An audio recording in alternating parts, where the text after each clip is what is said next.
Linear equations in two variable. इसके previous videos में मैंने आपको ग्राफिकल मेथड, सब्स्टिट्यूशन मेथड और एलिमिनेशन मेथड्स के बारे में बताया था एंड आई होप कि आपने वो वीडियोस देखे होंगे, ओके, और समझ में भी आ गया होगा आपको कि कैसे आपको इन मेथड्स को अप्लाई करना है।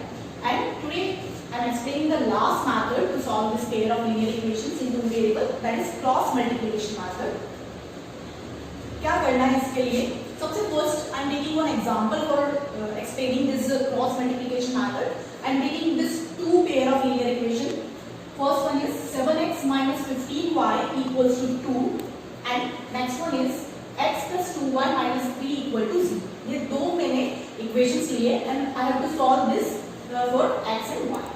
Now क्या करना है आपको? सबसे फर्स्ट सबसे important step, make both this equation in equal to 0 form. जब भी आप क्रॉस मल्टीप्लिकेशन मेथड स्टार्ट करो तो ये ध्यान रखना है कि हमारी इक्वेशंस इक्वल टू 0 फॉर्मेट में है या नहीं है। अगर नहीं है तो आप उसे बनाओ। तो यहाँ पर मेरी इक्वेशन देखें हम, तो फर्स्ट इक्वेशन में हमारे पास इक्वल टू 0 फॉर्मेट में नहीं है, so first make it equal to 0 format. So I have this -2 equal to 0 और नेक्स्ट इक्वेशन जो है हमारी वो सही फॉर्मेट में बनी हुई है, ओके। तो I am taking this two equations to explain this cross multiplication method. That means कि दोनों इक्वल टू 0 फॉर्मेट में हो तभी आपको ये मेथड जो मैं आगे एक्सप्लेन कर रही हूँ उसको आपको अप्लाई करना है।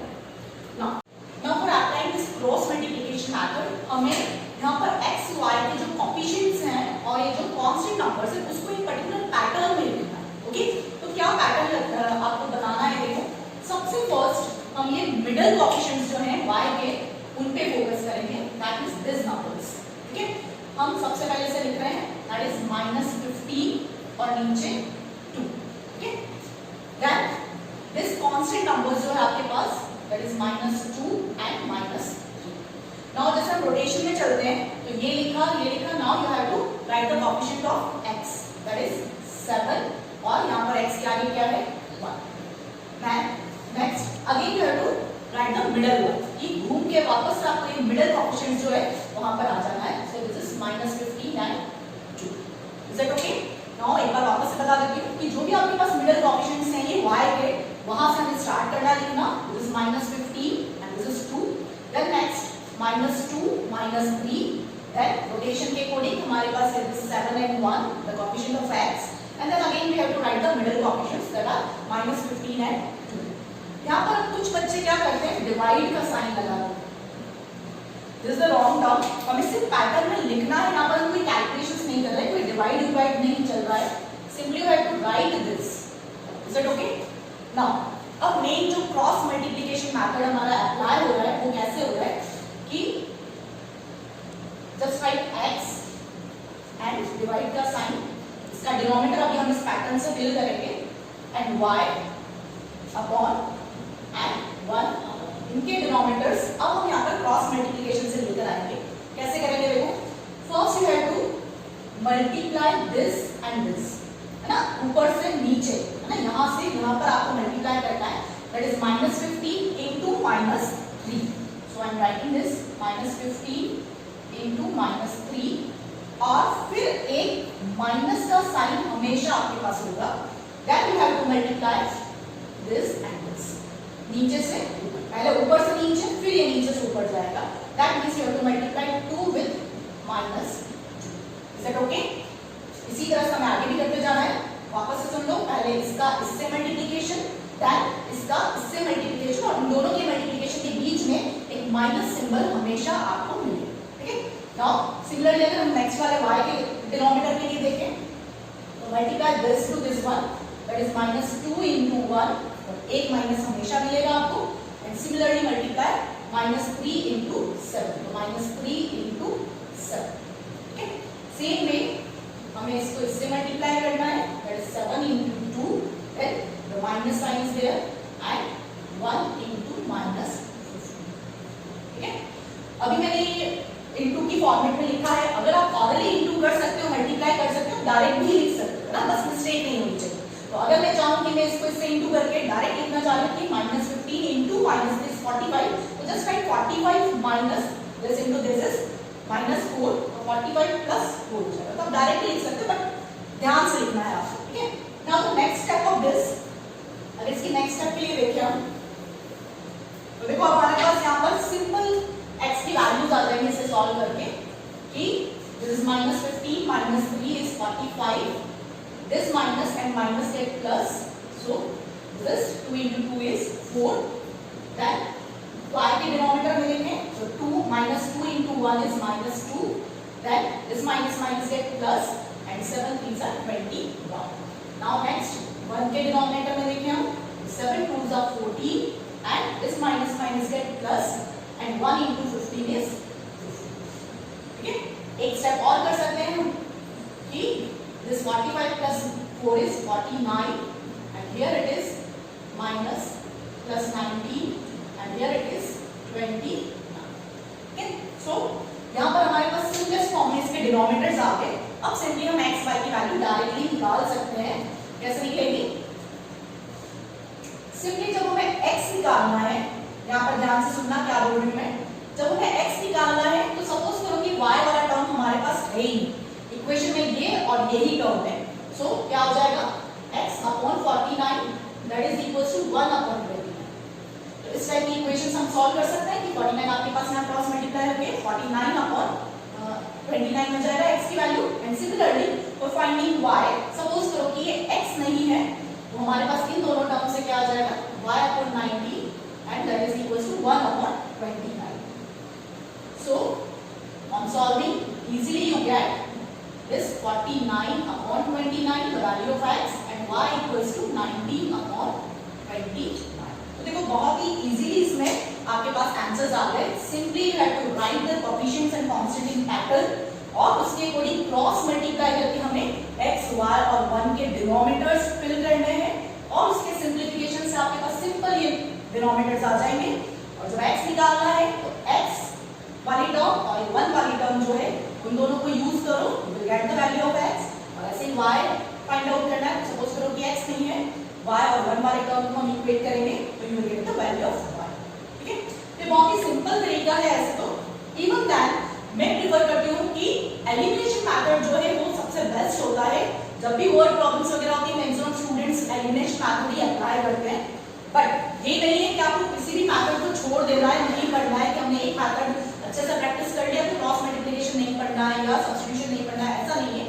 आपके बोर्ड एग्जाम्स में डायरेक्ट क्वेश्चन भी आता है कि solve this pair of linear equation by using substitution method और क्रॉस मल्टीप्लिकेशन मेथड। तो आपको जितने भी मेथड्स हैं वो अच्छे से परफेक्ट तरीके से पढ़ने होंगे, समझने होंगे। Is it okay? सो ये तो मैंने अभी एक जनरल एग्जांपल लेके बताया। अब इसको एक फॉर्मूले में भी ट्रांसफर कर सकते हैं क्रॉस मल्टीप्लिकेशन मेथड को टू गेट राइट कि कैसे हम इसे फॉर्मूले के अकॉर्डिंग बनाएं। तो suppose you have given the general equations of pair of linear equation in two variable. तो जनरल फॉर्मेट है हमारा that is a1x plus b1y plus c1 equals to 0 and the next equation is a2x plus b2y plus c2 equal to 0। देखो जब आपको equation लिखनी है तब भी इक्वल टू 0 फॉर्मेट, जो हमारा स्टैंडर्ड पैटर्न है इक्वेशन लिखने का वो इक्वल टू 0 फॉर्मेट में है।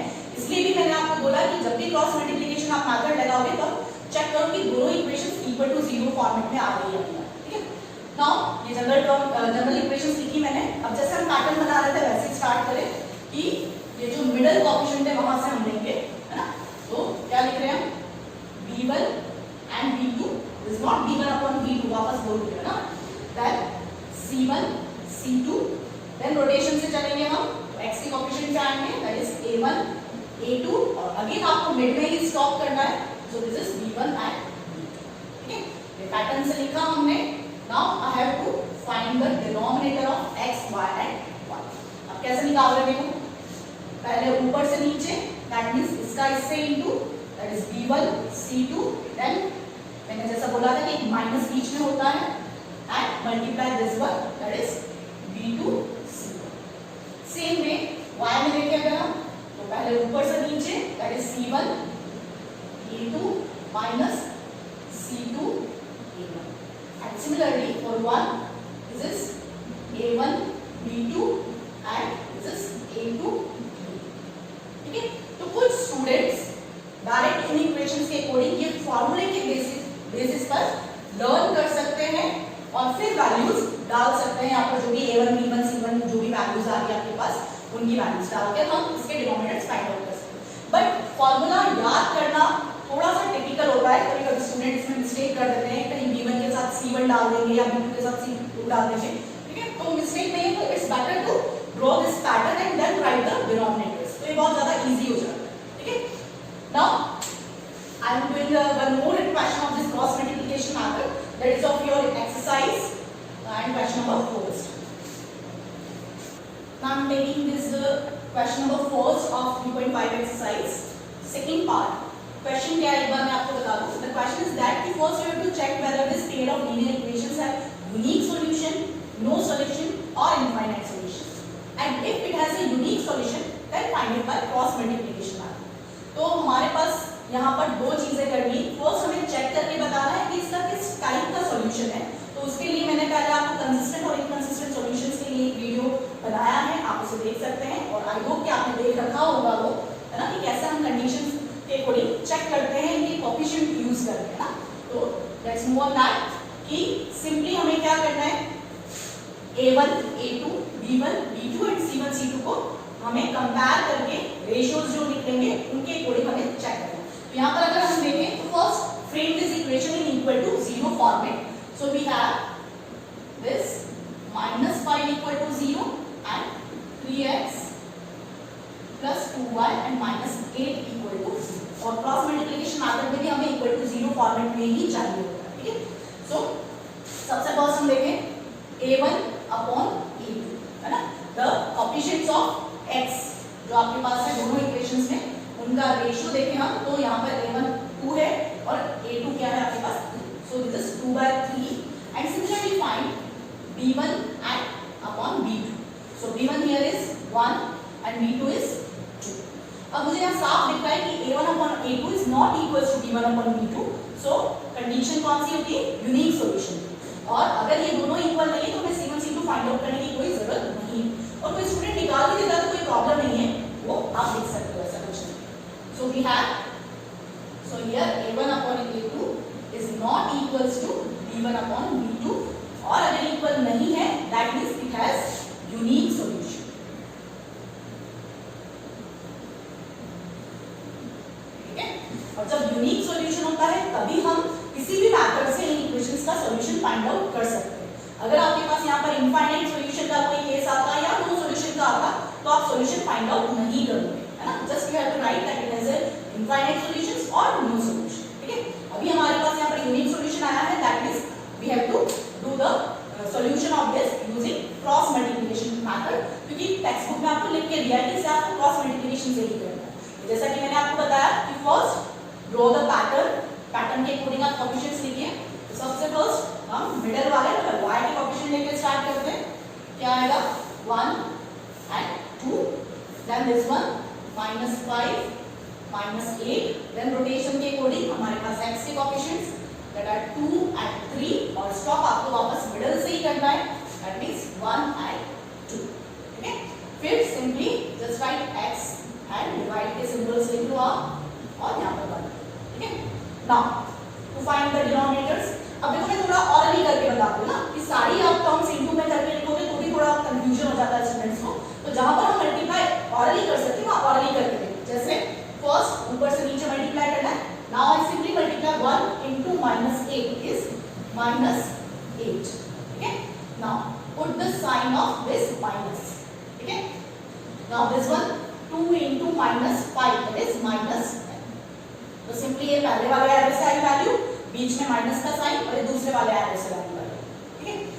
देन हाँ एक चीज और भी, कुछ स्टूडेंट क्या करते हैं पैटर्न लिखते हैं और डायरेक्ट ये एरोस लगा देते हैं. ये एरो लगाएंगे यहाँ से ऐसे, यहाँ से ऐसे, यहाँ से ऐसे, तो उसका कोई मीनिंग नहीं है. आप जस्ट यहाँ पर कैलकुलेट करते जाओ फिर एरोस लगाओ तो वो मीनिंगफुल है, अदरवाइज आपकी मिस्टेक हो सकती है. Is that clear? सिंपली यहाँ पर देखिए आप इसका इससे into that is -5 into 3 is -15. Then put a minus sign in between this. Then this into this, that is -8 into 2 is -16. Now for the one 2 into 2 is 4 and बीच में एक minus का symbol. Then 3 into 1 is. Okay. Now इसको solve करो आप.